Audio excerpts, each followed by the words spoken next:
বলছি শোনো, আমাদের তো বিয়ে হয়ে গেল, অনেকদিন হয়ে গেল, তো বাইক টাইক দেবে না তোমার বাপ? হ্যাঁ হ্যাঁ দেবে তো। তুমি কি বাইক নেবে?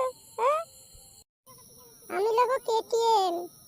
কেটিএম নতুন যেটা উঠে 390, ওটা নেবো।